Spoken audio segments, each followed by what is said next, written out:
토끼자 꿀정보 시간, 풍요로운 한가위 연휴 온 가족이 모여 즐거운 시간 보내고 계시죠?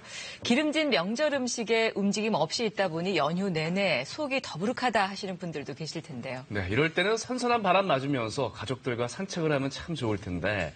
김기은 기자, 오늘 걷기에 대한 좋은 정보 알려주신다고요? 네. 두 분은 하루에 몇 보 정도 걸으세요?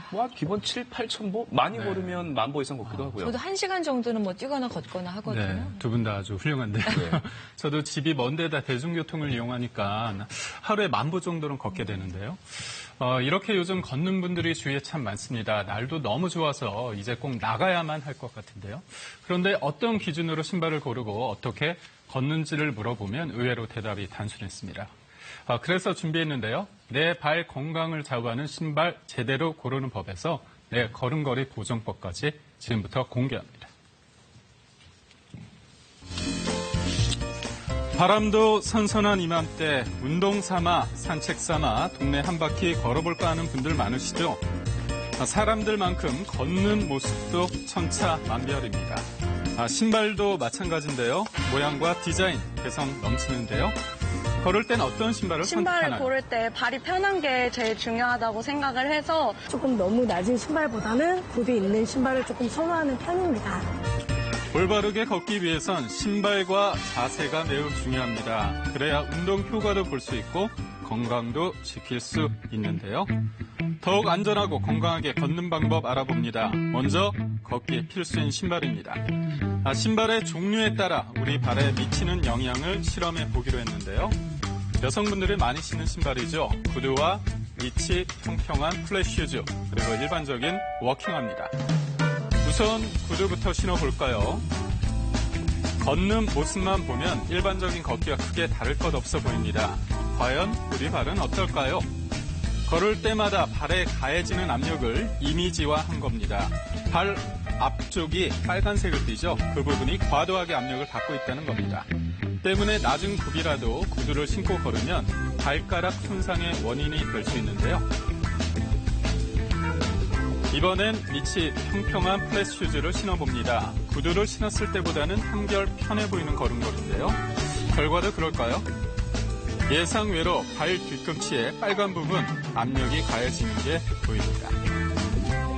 편편하다 보니까 이제 충격을 흡수하는 기능이 현저하게 떨어지게 됩니다. 그러한 원인으로 족저근막염과 같은 발바닥의 염증을 유발하는 원인이 되기도 합니다. 그렇다면 걸을 때 신는 운동화인 워킹화를 신었을 때는 어떨까요? 좀 더 편안하고 걸음걸이가 씩씩해 보이죠? 구두와 플랫 슈즈를 비교해 신었을 때 어떤 느낌일까요? 쿠션감이 있어서 훨씬 더 가볍고 안정적이게 걸을 수 있는 것 같습니다. 발에 가해지는 압력은 어떨지 살펴봅니다. 한눈에 봐도 빨간색이 거의 없는데요. 발 전체적으로 압력이 고르게 분산됐다는 겁니다. 구두나 플랫 슈즈를 신었을 때보다 확실히 다른데요. 워킹화 같은 경우에는 지면으로부터 만들어지는 충격력이나 이런 균형감들을 적합하게 분산 또는 유지시켜주는 역할에 탁월하게 설계되어 있습니다. 따라서 본인에게 적합한 워킹 슈즈를 신고 활동하는 것을 추천합니다. 그렇다면 자신에게 맞는 워킹화를 고르는 방법은 뭘까요? 먼저 워킹화를 사기 전 알아야 할 것, 바로 러닝화와 구분하는 겁니다. 워킹화는 전체적으로 쿠션이 많이 있기 때문에 충격 완화가 많이 되는 거고, 러닝화 같은 경우는 탄성을 이용해서 뛰시는데 최적화된 상품이라 보시면 됩니다. 걸을 때에는 몸의 무게가 발 전체적으로 분포되는데요. 때문에 워킹화는 발목의 움직임을 안정적으로 잡아주는지 전체적으로 편한 착지감을 주는지도 봐야 합니다. 순간적인 충격을 흡수해야 하는 러닝화는 탄성과 쿠션의 적절한 배합이 중요한데요. 차이점을 알았으니 본격적으로 워킹화를 골라봅니다.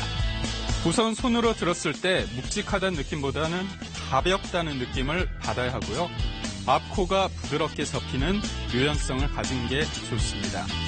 발가락 관절과 신발이 함께 구부러져야 발의 충격을 덜 줄 수 있기 때문입니다.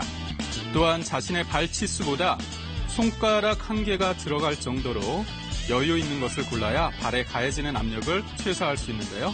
또 하나의 팁도 있습니다. 발 크기를 재서 구입하는 게 더 정확하고요. 양쪽 발의 크기가 다를 경우 큰 발을 기준으로 삼으시면 됩니다. 이제는 바르게 걷는 법도 알아봐야겠죠. 평소 걸음걸이를 보면 건강이 보인다는 말이 있는데요.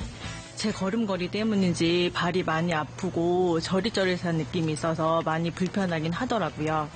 신발 밑창을 살펴보니 바깥쪽이 많이 닳아 있습니다. 잘못된 걸음걸이로 신체 균형이 맞지 않아 몸무게가 골고루 분포되지 못했다는 겁니다. 안짱걸음이나 팔자 걸음을 걷게 되면 발목, 무릎, 고관절에서 하중이 편중되게 돼서 바르게 11자로 걷는 것이 관절 건강을 지키는 데 큰 도움이 될 수가 있겠습니다.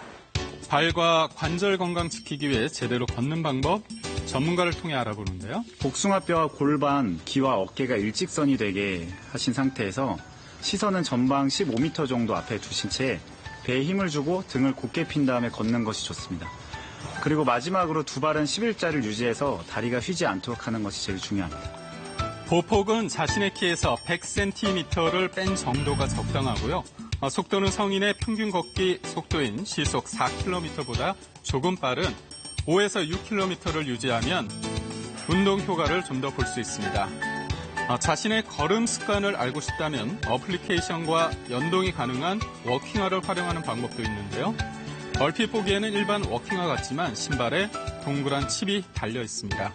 이 칩이 평소에 걷는 걸음을 인식해 알려주는데요. 보폭과 발의 각도 그리고 걸음 횟수 등 다양한 정보를 파악할 수 있어 걸음걸이 교정에 도움이 됩니다. 제 걸음걸이도 교정을 받았고 또 이렇게 좋은 어플리케이션을 알게 되었으니까 앞으로 더 많이 걸어 다니고 싶어요.